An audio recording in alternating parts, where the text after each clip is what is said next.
Assalamualaikum warahmatullahi wabarakatuh. Selamat pagi anak-anak. Bagaimana kabar hari ini? Alhamdulillah, baik semua ya. Baiklah, sebelum ibu memulai absen hari ini, lebih baik kita berdoa dahulu. Silahkan Kevin dipimpin doanya.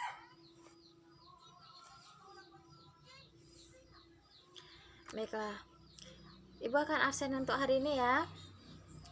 Kevin, Maya, Meli, Yani. Di mana Yani? Oh, sakit.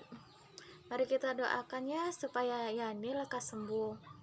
Dan jika Yani 3 hari belum masuk, sebaiknya sebagai teman sekelasnya untuk menjenguk Yani ya. Beda. Baiklah, di sini ibu akan menjelaskan tentang materi kita tentang pertumbuhan dan perkembangan tumbuhan. Jadi, di sini ada yang tahu apa itu perkembangan dan pertumbuhan? Nah, jadi pertumbuhan itu merupakan proses pertambahan ukuran dan berat, tetapi tidak bisa dapat balik lagi, yaitu irreversible, tapi dapat diukur secara kualitatif. Nah, sedangkan perkembangan itu sendiri merupakan proses dalam bentuk morfogenesis. Nah, di sini tumbuhan dikelompokkan menjadi 3. Ada yang tahu apa itu tumbuhan yang dikelompokkan menjadi 3? Baiklah, iya apa Maya? Nah, benar. Tumbuhan anual, tumbuhan biennial, dan tumbuhan perennial. Yang dimana tumbuhan anual itu adalah tumbuhan yang hanya hidup 1 musim. Contohnya kubis, wortel, dan bombay. Sedangkan tumbuhan biennial adalah tanaman berbunga yang membutuhkan 2 tahun untuk melengkapi siklus. Contohnya silverbird, lunaria, peterselie, dan wortel. Nah, sedangkan tumbuhan perennial itu sendiri sebuah tanaman yang hidupnya selama lebih dari 2 tahun. Contohnya pohon karet, cengkeh, kelapa, terus apalagi? Nah, ya, dan lain-lain. Jadi pertumbuhan dan perkembangan itu senantiasa beriringan secara bersamaan.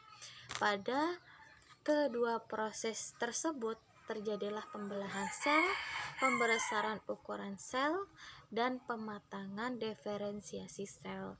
Yang dimana pada fase diferensiasi terjadi perubahan sifat sel yang disesuaikan dengan fungsinya, dan terjadilah tingkatan kehidupan tumbuhan, yaitu tingkat pertama, pertumbuhan dan perkembangan tumbuhan.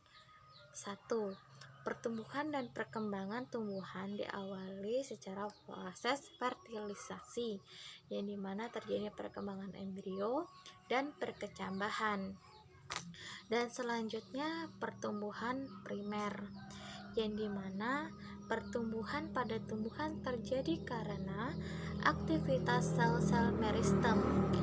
Sel meristem merupakan salah satu yang aktif membelah secara mitosis. Sel meristem banyak terdapat pada ujung akar dan ujung batang meristem yang disebut meristem apikal. Dan yang ketiga, pertumbuhan sekunder. Jadi tumbuhan ini selain tumbuh memanjang juga dapat tumbuh membesar. Pertumbuhan yang memungkinkan bertambahnya ukuran diameter batang dan akar disebut pertumbuhan sekunder. Jadi materi hari ini cukup sampai di sini. Apa ada yang kurang paham? Baguslah jika paham semua. Jadi karena semuanya paham, ibu akan memberi soal. Cuma 2 soal kok, Nak. Nah, jadi soal yang pertama, apa itu pertumbuhan? Dan yang soal kedua, apa itu perkembangan? Ibu beri waktu 5 menit, silahkan dikerjakan ya. Kevin, silahkan kumpulkan tugas teman-temannya.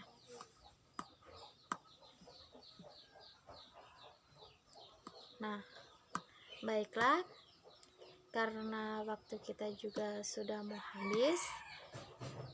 Di sini ibu akan memberi PR, pekerjaan rumah. Silahkan dikerjakan untuk minggu depan.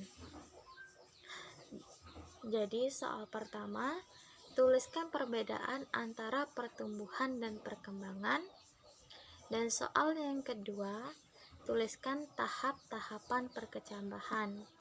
Semua itu ada di buku biologi, dan di buku biologi kalian ya, halaman 10. Silakan kalian pelajari, itu untuk materi kita minggu depan. Baiklah, di sini kurang lebihnya dari apa yang ibu jelaskan materinya. Kalau kurang paham, silahkan ditanyakan untuk minggu depan. Kurang lebihnya ibu minta maaf. Wabillahi taufiq hidayah. Wassalamualaikum warahmatullahi wabarakatuh.